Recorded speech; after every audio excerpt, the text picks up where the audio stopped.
Maybe. Oh, there's a Hive S3361 app. Oh, are we live? Okay, cool. Oh, there we are. This is so exciting. We are live from Con House Studios with a very exciting Galentines event. And today is super exciting because we have a professional matchmaker with us. So you're going to want to share this live so that you can get your questions answered.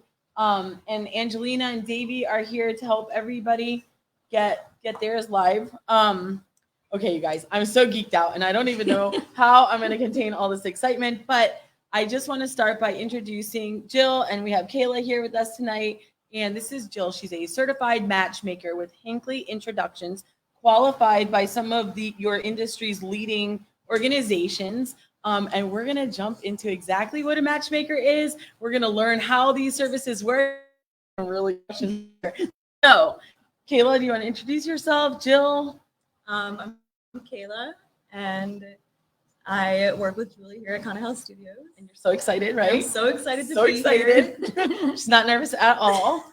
And then Jill, do you want to introduce yourself? And I'm Jill Hinckley, a certified matchmaker, dating and relationship coach. I've been doing it for 10 years, and I'm excited for all your questions. Yay! Can you tell us really quick, though, about who are your certifications by? Because I see your bio. It's very impressive. I'm a member of the Matchmaking Alliance. I'm also a member of the Global Love Institute. Don't you love that? A member of the Global Love Institute. Oh my gosh, I didn't know that was a thing.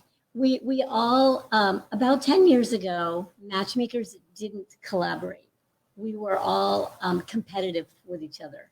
Like, okay, this is my territory, this is your territory, and we didn't collaborate. Along comes some great matchmakers that came together, and they started the Matchmakers Alliance and the Global Love Institute. And we all work together. We all have the same code of ethics. We all share. Like if I have a client, I might work with another matchmaker.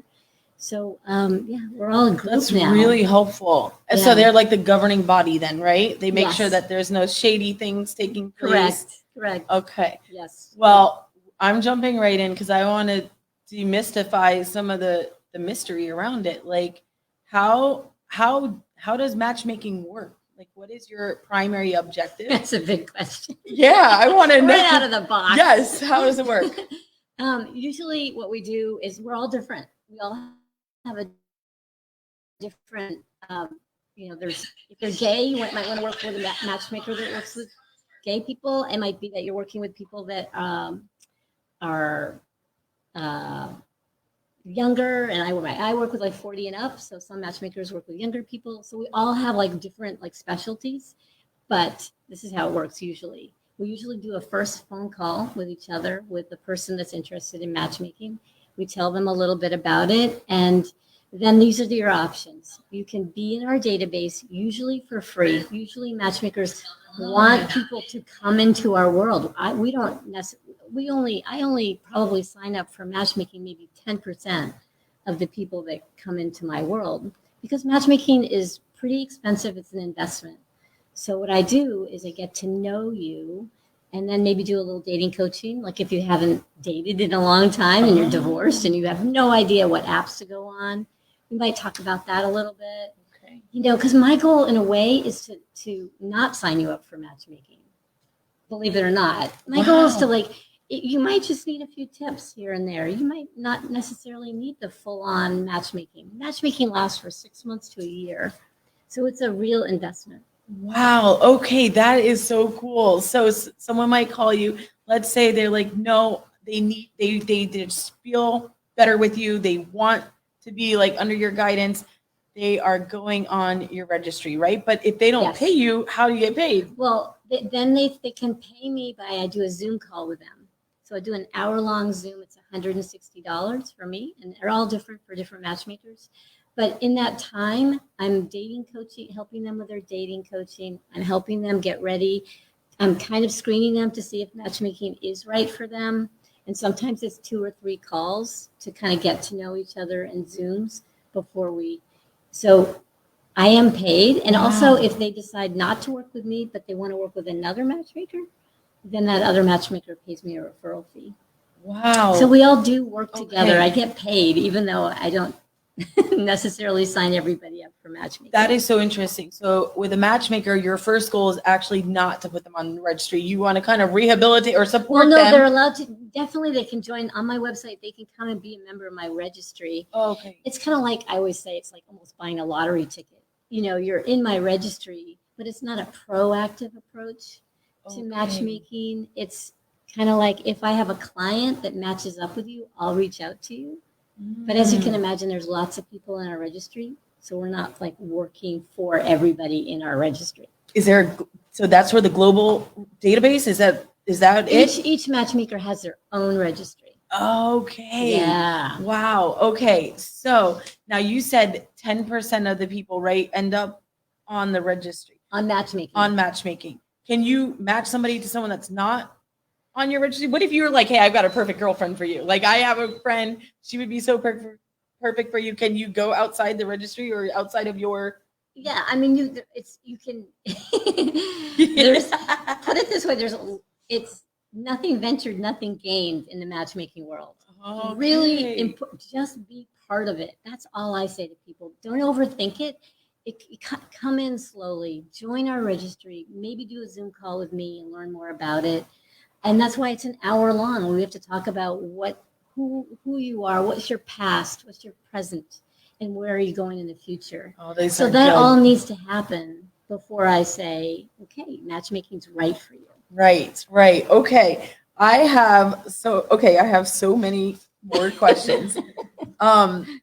Now let me ask you something. Are the expectations always long-term marriage? Is that the end game for everyone, or is no? As a lot of my clients don't necessarily want to get married. It's complicated. Maybe they have kids or they want to date long distance for a while. Oh. And so they don't all want to necessarily get married, but everybody does want to be in a long-term relationship. So that's the ultimate end game. Yeah. Okay. So, and there are people that say, I want to be in a long distance relationship. Yeah. You know, everybody's individual. That's what's see. so fun about matchmaking is and that's why, you know, I seem like it's like really broad, but everybody's so different. And if you're a matchmaker, it's kind of like you love to hear people's stories. Right. Everybody has a different story. Everybody has a different expectation. Some people are really open to traveling to meet a match. Some people, you know, they have kids in school. They can't try to meet a match. They want to meet someone in their area. So everybody's different. Okay. Very cool. This is such a cool conversation because most of us do not know like about matchmaking. So the long and short, I think, is you should sign up. Everyone should just sign up, add themselves. Totally. Can you add yourself to more than one matchmaker's registry? Yes. So more is more. Yeah, it gets a little complicated because it takes a lot of time to fill out the form usually. But like, for example, if you fill out my form, I work with other matchmakers. So if another matchmaker reaches out to me and says, hey, Jill, even if they're in Florida, so I'm a New England matchmaker, but I have lots of clients that come down to Florida in the winter.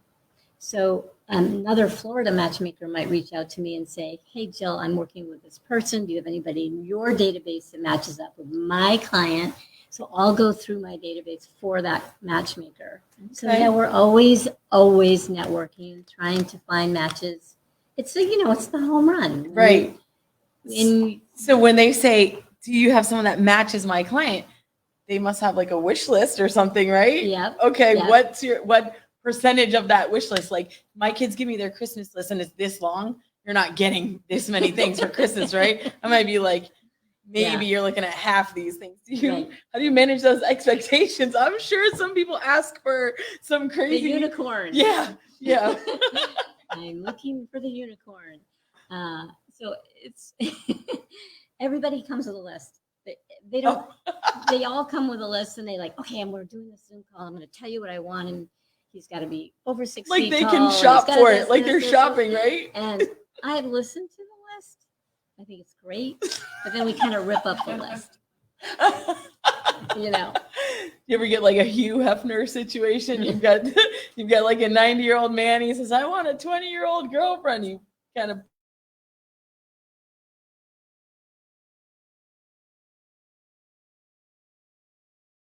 It's like I'm comfortable with it in my matchmaking, but but it's not really up to me to decide. If there's a woman who wants to meet an older gentleman, that's up to them if they want to do that. I don't necessarily encourage it. Right, because the ultimate goal is long term. I create opportunities for my clients, and they get to decide whether or not to take up my opportunities. I like that. This reminds me of PR, kind of, right? We're always doing that. We present an opportunity, and then it's up to you to take it or leave it, or present your best self, right? Totally. Yeah. So what is the average amount of time that somebody spends, like, kind of under your watch before they get matched with somebody? So in the matchmaking world, we should not take on a client unless we have 4 or 5 people to match them up right off the bat. Wow, how does that work? Honestly, it happens really fast. What happens fast? A date or a date right off the bat? Yeah, and we are always thinking as we're getting to know them. Okay, who do I have? I want to set them up with, and then by the time they sign up, I probably have 3 or 4 people that I'm ready for them to meet. So wow, yeah, it happens really fast. Okay, so they get a date pretty much right off the bat. Yep. And you learn a lot about that date. Do you get the feedback? You get the feedback? Get the feedback. You get some crazy feedback? Get the feedback. Get to talk to both of them after the date. Oh. And there's about 50% of the time there's a miscommunication in the date. Like half the time. I actually think to myself, how many people have gone on a date, on a first date, and then they've never seen each other again because of some silly misunderstanding? Do you know I actually believe to be true? Okay, so how many couples can relate to that, right? Like, you ask one person their side of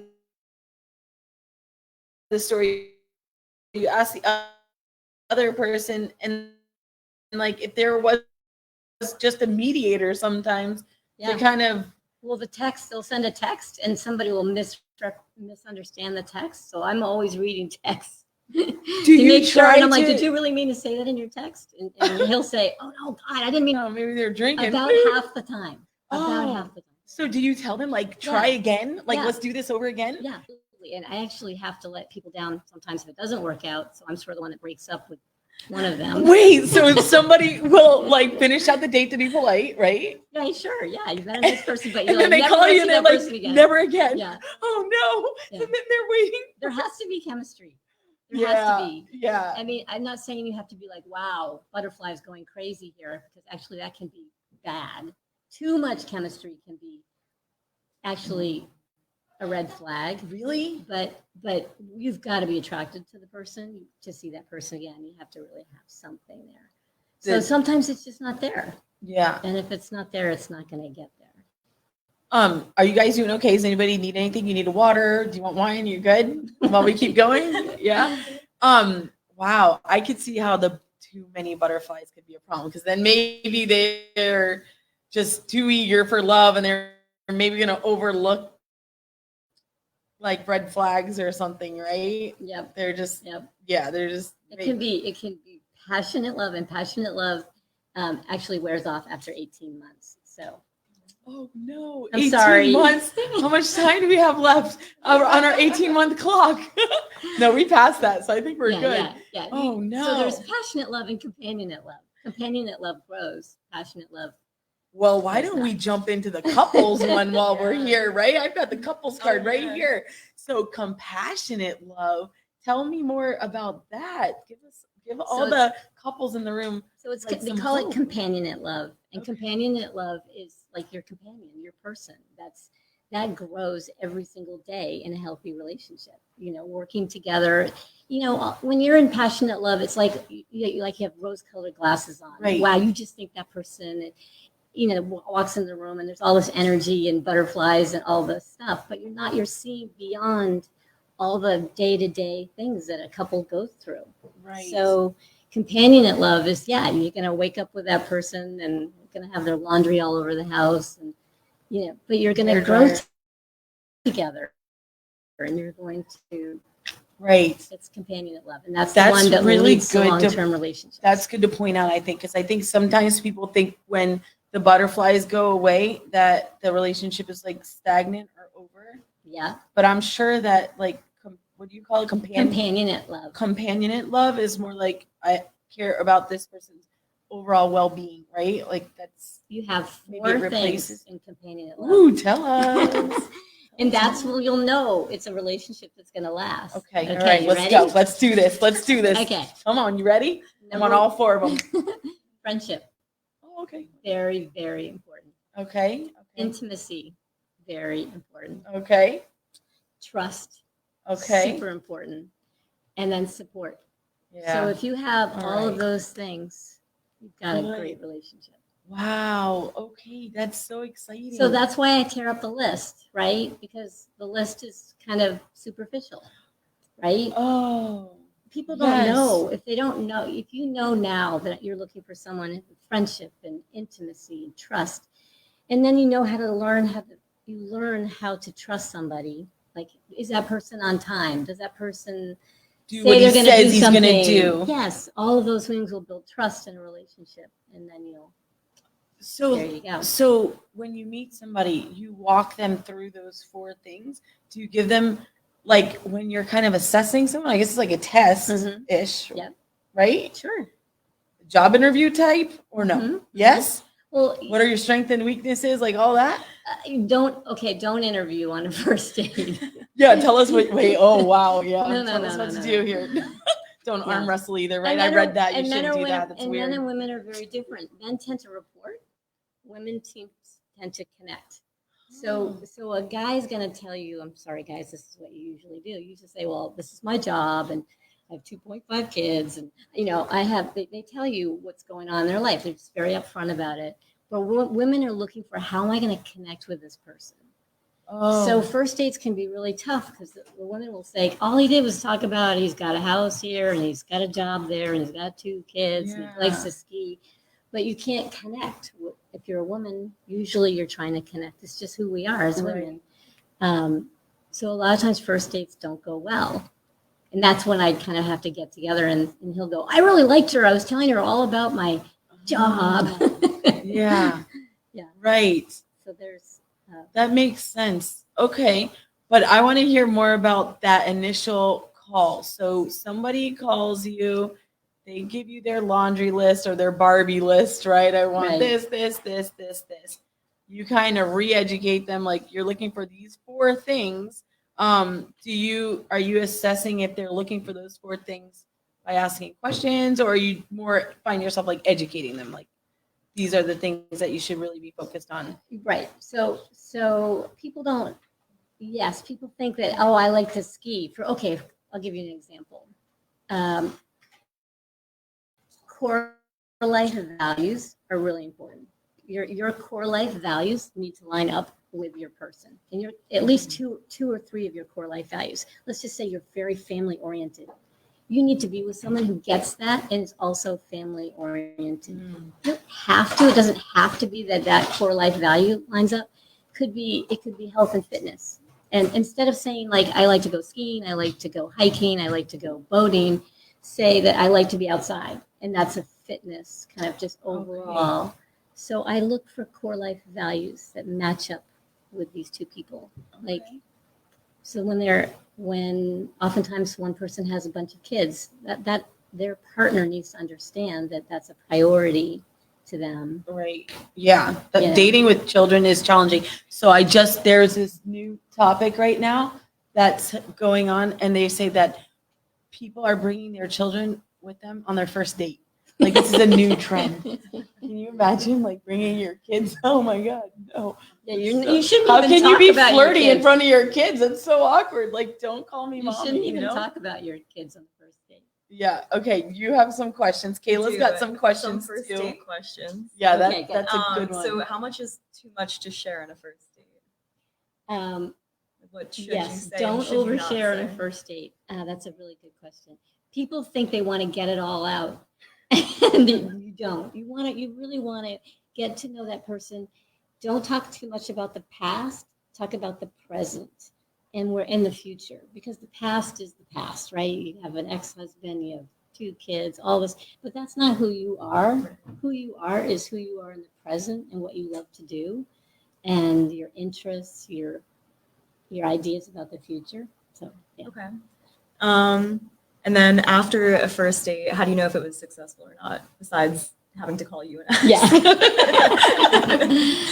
Well, I actually do. We're talking about texting, and I actually think it's nice to text that person after the date. It does. I mean, we get so hung up on, I should wait 2 days before I text somebody. I want to know That was that. my next question. Yeah. How long are you supposed to wait? It's just no rule. If you had a great time and you want to go home and say, thanks so much for a great date, what's the harm in that?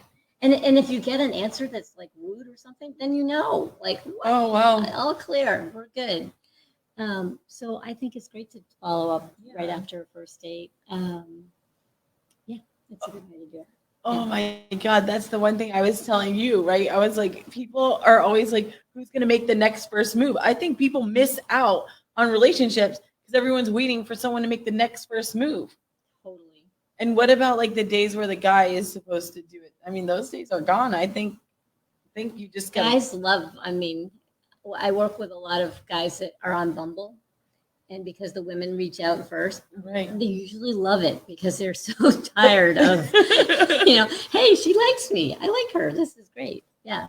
No, I think, and gone are the days. I mean, I think that you need to be proactive in your love life. I mean, I'm super proactive. I act like a single person. I'm married, but I go out and I meet people and I do my best, because if you stay home and aren't proactive in your love life, I mean, gotta get out there. We gotta clarify that for a second. Out there. Wait, you said you act single and you're being proactive. You mean to meet? Well, I go out and meet people. Like if I was a single person, I think to myself, okay, I'm not single, but let's say I'm working with someone that's close to my age or something that has interests that I know what they're. I'm going to go out. I'm going to meet people because I want to meet people to introduce her to. Right. So I'm always looking for single people. Right. I'm always going to events and finding single people. Okay, there you go. Raise your hand. That's my best friend. She's great too. She's awesome. Yeah. But you're married, right? I am married. You are married. I am married. Happily married. Husband, if you heard that, you didn't. Okay.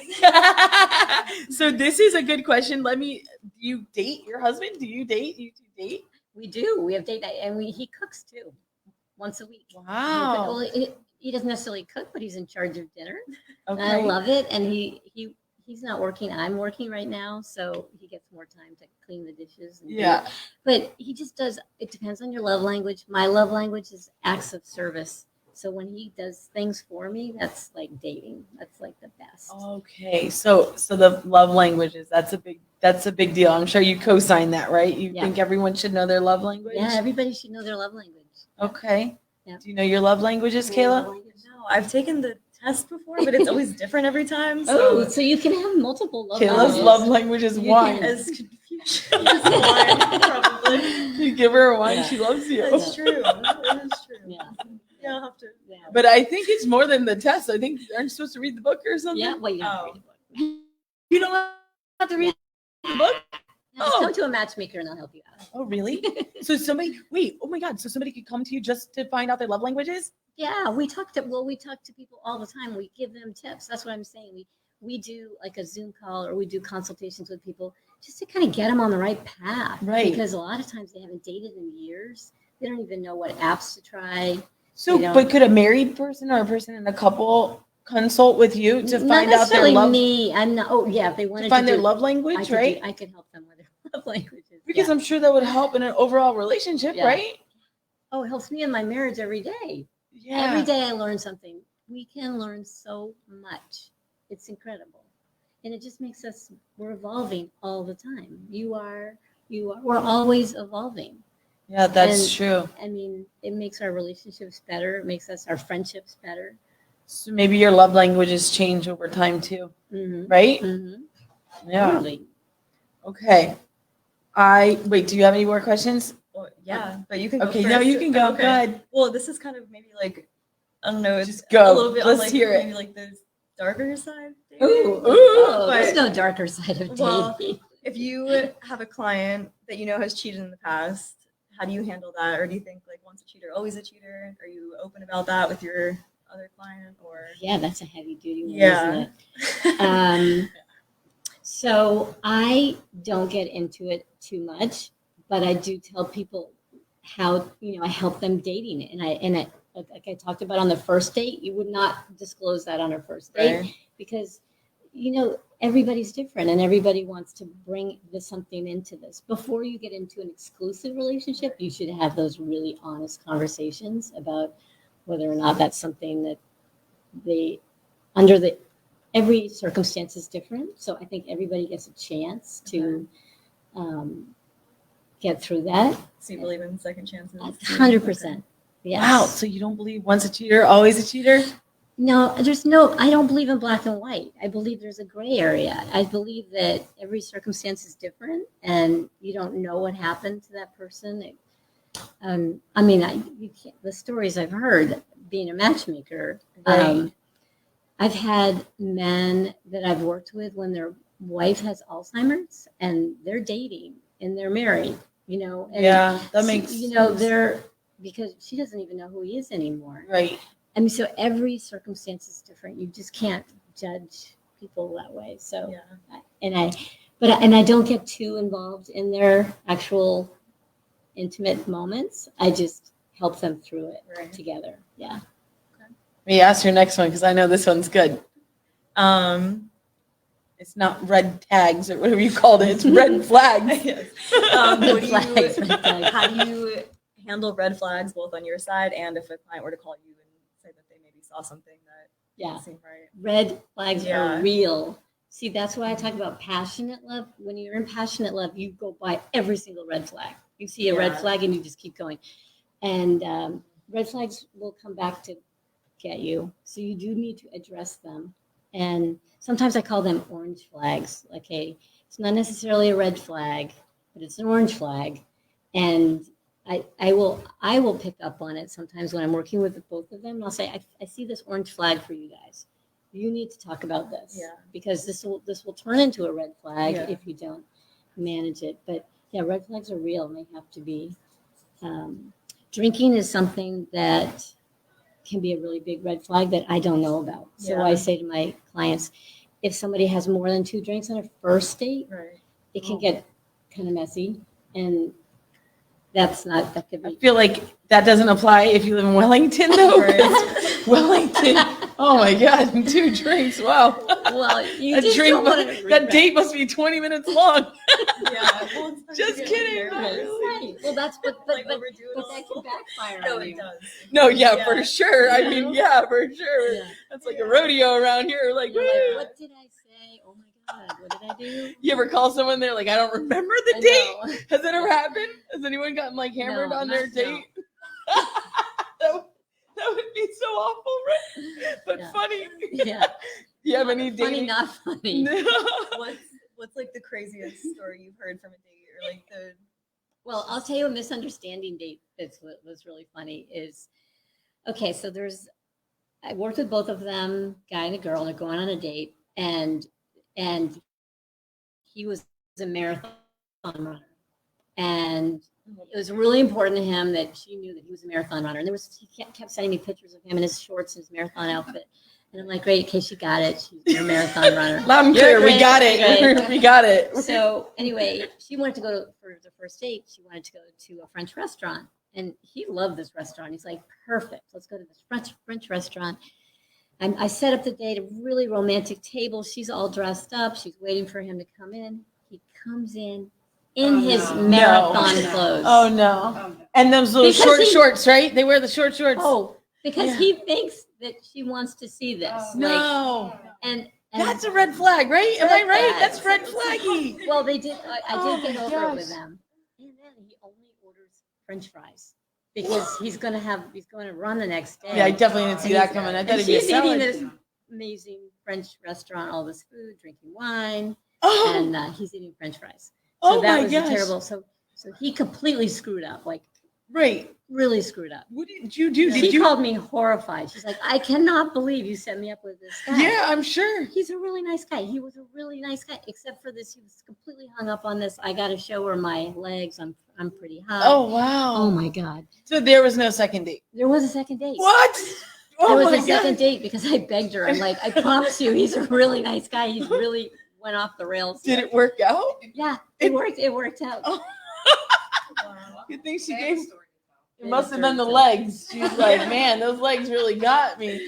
All right, the red flag there was the French fries for me. Like, what? You know, French fries. If someone showed up in like a spandex to my So bad. dinner, I'd So be like, bad. no. Wait, what was that show our kids used to watch? That man in the big spandex, Sparks something, and he wore this big spandex suit. I'm gonna remember it, and then I'm gonna show it to you. That's all I'm picturing. I would have. Has anyone ever left the date? Has anyone ever showed up for a date? And the other thing is, I gotta go to the bathroom. the first impression happens in the first 7 seconds. 7 seconds. 7 seconds. You have 7 seconds to make a first impression. And everything else after that first impression will either validate that first impression. So I had one guy I was working with, and another awesome guy, really awesome guy. But he was all hung up with work and everything. And when he met his date, he didn't smile. He was serious because he was like, oh, am I in the right place at the right time? Very serious. And from that, he lost her right off the bat. And she couldn't get over it. Oh, Because wow. like he didn't smile. He didn't welcome me. And she couldn't get it over for the whole dinner, and that was it. She never wanted to see him again. So you arranged the date, the Yeah. dinners, and everything? Mhm. Huh? You pick it based on what you've heard them saying and things like that? Yep. I mean, but then you don't pay for it, No, right? no. Does the guy pay for it? They split I fees? like it when the guy pays on the first date. I'm not saying that they have to pay for every date, Yeah. and that can be worked out between the couple because a lot of times women do like to pay for. When I was dating my husband, I did like paying for dinner once in a while, and paying my own way. But that's I always end on the first date. It's a little bit more romantic. Wow. Okay. I'm learning a lot of things. Anybody have any questions so far? Anything you want me to ask? Got some more in here. Oh yeah. Do you do background checks? Wow. I do. I don't go too deep, and I really don't go into people's finances. I just don't think I'm a matchmaker. I'm not into finances, but I do screening. I have a software that I can check to see if someone's been through bankruptcy. I can see if they've had some, criminal record. I can definitely check. But if they do, are they excluded from your list, or is it just something they need to disclose?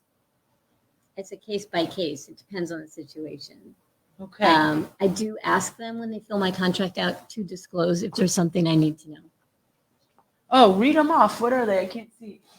All right. Let's see. We have. Oh. There's a new word circling. The ick. Okay. This is a TikTok thing. Oh, so God. something. It's icky. I'm not on TikTok. If it's icky, it's ick, right? Yeah. So basically, it's that. So where the woman or the man has a pet peeve, and the relationship is skewed because that person can't forget the ick they had due to the person's actions, i.e., chewing with their mouth open. How do you get over the ick? So someone does something that just, maybe it's out of the 7-second window, okay? Yeah. Now they're 20 minutes into this date, and Spartacus, that was the guy's name, and the spandex, come on, you remember he had the little mustache? I think it's hard to get over the ick. Yeah. I do. So all of a sudden, now Once maybe you in get short that, I shorts, think and he that's lifts the shorts a little higher. Now it's ick. So now what happens? You're like, I can't get over the boom, ick. shot. This is how I feel about it. Listen, you got to put your best foot forward when you're dating. That's the best it's ever going to be. Yeah. I mean, that's when you start letting your guard down and you start, there's a little ick when you're in a serious relationship now and then. But oh my God, if it's during dating, it's really hard to get over. Well, that brings me to another kind of question about something from TikTok. Yeah, come on, talking about let's TikTok this. This like big influencer broke up with her boyfriend because he didn't post her on social media sites. So this can bring me to another question in a second. But how do you feel about if they don't want people to see you with them, or they're like private about letting people know they're dating you, or they don't post your picture, they post other pictures of stuff you're at? Yeah, this that is kind a of good stuff. question. Yeah. Again, it's kind of case by case, but gosh, social media can be tough. It can be a really tough on a relationship. I think you have to be really honest as a couple. And so I always say you should tell that person that you're dating how you feel. If that makes her feel bad, Right. then it makes her feel bad. And that's something You that should change that then. yeah, I think that they should work on that as a relationship. You never want to hurt me, make your partner feel bad about something. And and it's some people might not worry about it. That's no big deal. But if your feelings are hurt and you're fix that for them. Yeah, you got to get and the other thing I always say in relationships, without controversy, there's no resolution. Okay. So that's a controversy they're having. And so they need to work that out to get to the resolution. Right. So healthy relationships resolve things like that. An unhealthy relationship will not resolve it. So if he was like, I'm not going to. Because unhealthy, they probably wouldn't even talk about it, right? Right. It won't be, if it's not resolved, then it has to get resolved. Yeah. In a healthy relationship, all these things need to be resolved.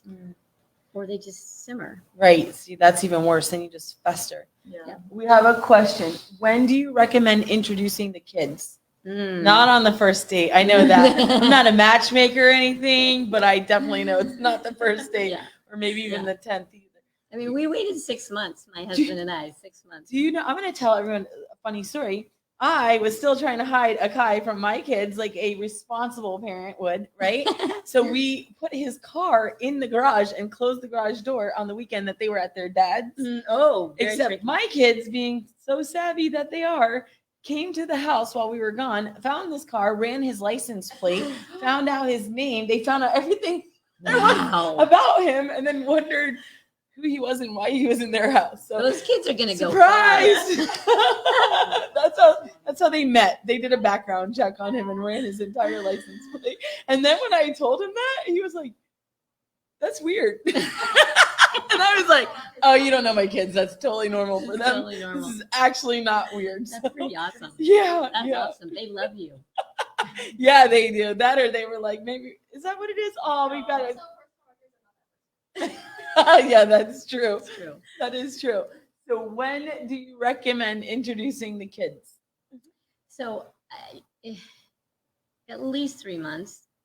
I do, but it depends on how old the kids are. I mean, if it's grown-up kids, you can do it tomorrow, Yeah. Some kids are so happy that their parents are dating. They're like, oh my God, my mother has a date. My father has a date. They're really excited about it. So I guess that one is really up to each person, but not right off the bat. You want to make sure that relationship is, and I always say, if you're in an exclusive relationship, then yeah. So then how many dates in or months in, I guess, till you know that this is viable or promising or going in that direction? Again, we're in the 3-month zone. I would say I knew my husband was my match the minute I met him. Oh, wow. But people can go like 3 months and still be unsure, Right. Really depends on your age. Younger people tend to jump in faster than older people. So there's not really a good. Yeah, one of my friends said that they just broke up with the girl they were dating for 2 years, and I thought, dating for 2 years? I feel like you're married at that point. What are you doing for 2 years? Really? That's not a long time. But no, that is a long time. By 2 years, if you want to be with them, like I think for the long term. So this is exclusive, right? 2 years means exclusive, I think. Right? Yeah, and if it's 2 years in a long term, in a long distance relationship, or 2 years somebody lives around the corner. I mean, it depends on how often you see each other. Yeah, long distance is kind of nice, right? It's like part-time relationship. I love long distance relationships. I don't love long distance relationships, but I'm just saying. Yeah, they're hard, but they're romantic. They're really fun. Because then you really make that time for each other. Often, I guess you have to see someone. Yeah, that is true. So long distance relationships can work, I guess. I like them. Yep. Okay, let's see. So, wow, I can't even read my own writing. Isn't that cute? How do you date when you're married? Well, you told us to find our love languages first, right? Because that really helps. What are your tips for people that have been in really long-term relationships on how to keep the love alive? Keeping the love alive. Write little notes, little love notes to each other. It's so silly, but when my husband does things around the house, it's so exciting. I love it. And we go out to dinner or just do like one of the things that I do love for couples to do at night is what I call pillow talk. So at the end of the day, when you just put your head down and you talk for like 15 minutes, I gotta tell you, that's the best thing ever. You know, you just had a crazy day and you just take that 15 minutes to like stop and ask each other how your day was and then say, I missed you, you know, and just little things like that. Think your husband's watching right now? If he is the house clean? Because that's her love language, okay? Okay. So we have expectations of you now, right? Does he know that's your jam, that you love that? Because you tell him, right? Yeah. Okay. Well, he's so proud of himself after he does it. Oh, this is a good one. Insecurity when dating is a huge issue. Often we feel that our significant others or date's attractiveness overshadows our own and causing us to act out of character or inferior on the date.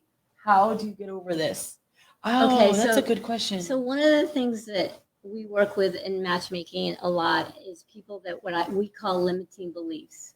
So they kind of get in their head something that prevents them from moving forward. It can be like, you know, like your question you were asking about, oh, maybe I'm too old to be dating. Yeah. You know, that's just a limiting belief. No, you're not too old to be dating. You should be out there and meeting new people, but you hold yourself back when you think, oh, that person's more attractive and I'm not, whatever. You can fill yourself with complete limiting beliefs. We actually say them all the time. Like we'll say, I'm not a morning person. And that's a limiting belief. How do I know I'm not a morning person? I could be a morning person. So I love it when people start recognizing their limiting beliefs and just move them aside, keep going. Okay. Because we're filled with them. Good. Yeah. Okay. I think I have a couple more. How do you feel about, both and then you want to do like a do-it-yourself kind of dating thing, you know, you've tried maybe several things and they went on apps, but then also when people over filter their pictures on the app, it's like catfishing almost. Does that ever happen with you? I think you're self-sabotaging yourself when you do that. Yeah. Because if you have all this filter and then you meet this person in real life, then it's going to be disappointing. Has that ever happened like with you though, where they send you like pictures and they're just like not what they look like and someone gets upset all the about time, it? All the time. I've seen all the pictures. Yeah. Oh, nudies too? They ever send you nudies? I've seen all the pictures. They want proof of product. All I can tell you is that in my world, I try to be as real as I possibly can. And that's why people come to matchmaking. They don't want any surprises. They don't want to show up and the guy's pictures were 10 years old. So I always have people do their pictures. You know, when you come into the matchmaking world, make sure you have great pictures. You're not wearing sunglasses. Your pictures with just you, not your kids, not your dogs. Actually, having dogs in your picture is a bad thing because people think, oh, she's going to be too busy with her dogs. No, not crazy. But they think that she's going to be too busy. They're like, oh, she can't go away on weekends. She's got a dog. Oh. You know, people will make a picture says 1,000 words. Right. Wow. Okay, we have another question from a viewer, which this one really resonates with me. What about the ambitious, career-minded woman? Does she have to scale the career talk back, not to scare the guy? That is a good one. No. But it's really important that your partner feels like there's a place for him in your life. So what happens to a lot of people, and let's just say it's a woman and a man, and the woman has a high-powered career, if she's always saying, I'm busy, I have this going on, I have that going on, when they're on a date with a man, he's like looking at her like, well, where do I fit in? Like, how are you going to have time for me if you're so busy doing this? So yes, you can be high-powered. They're not, and the right person's not going to be intimidated by you. They just want to know where they fit in your life. Like, how does this work?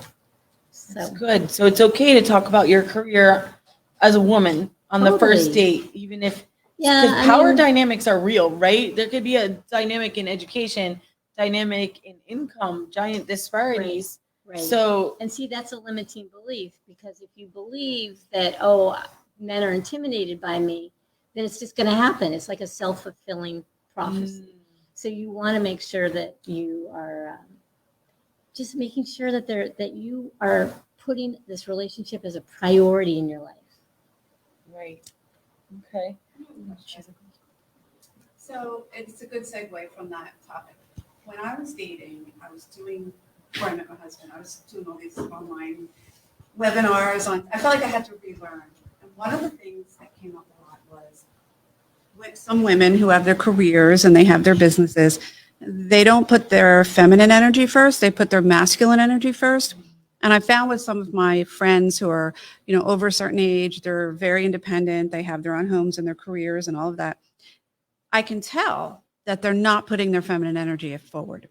Do you ever find that with your clients, and how do you deal with that? And are there certain things you tell the women? And I'm only talking about women because, sometimes it happens.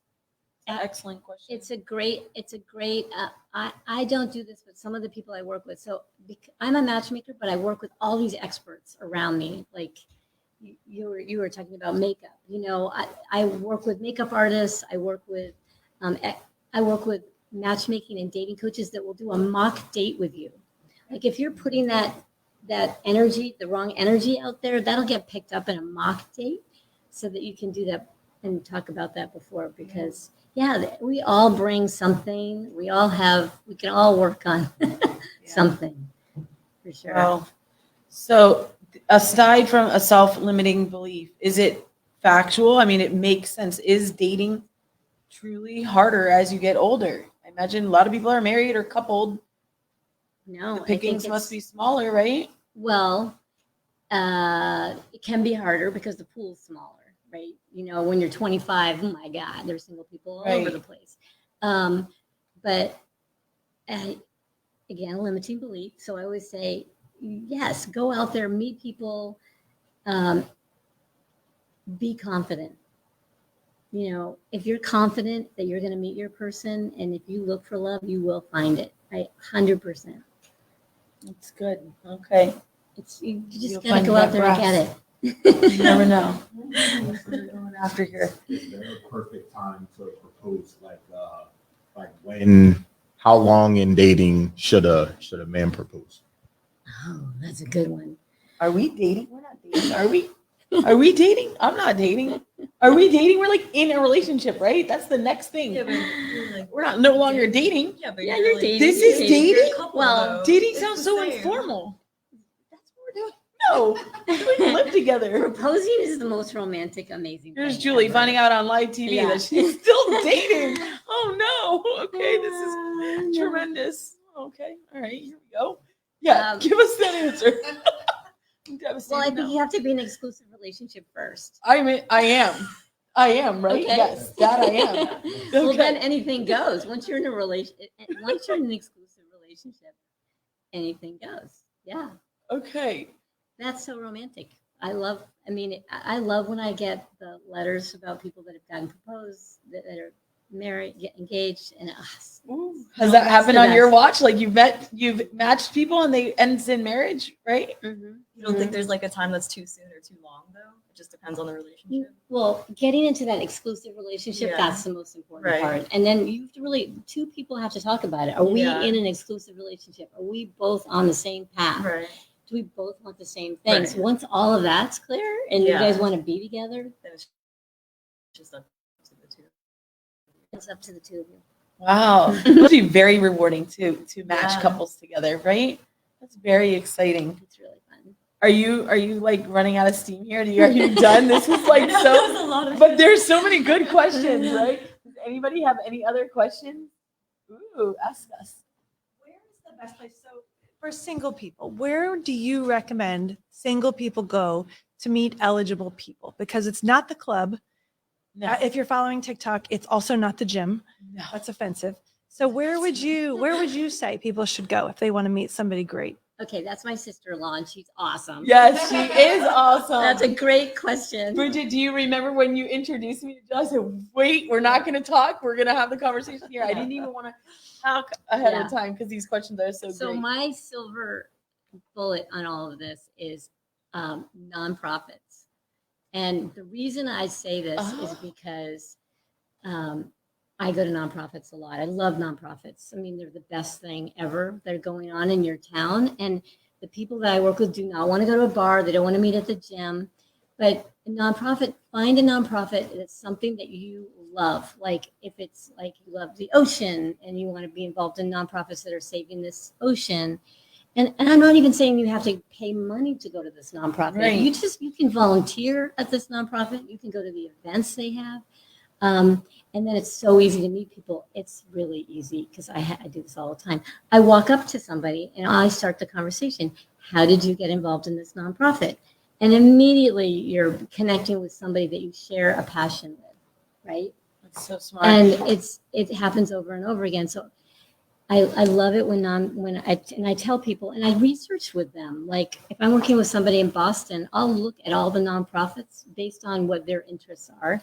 And I'll recommend that they go on Facebook, start following this nonprofit. If it has events, go to the events, join this. It's the best way to meet. That's my favorite way to meet people. Wow, that's really smart. I do a lot of work with nonprofits, and I guess that's true. You know, Yeah. my friends that I meet, we all have that in common. Yeah. So, but the dating app thing, do you ever recommend that? Yeah, dating apps are great.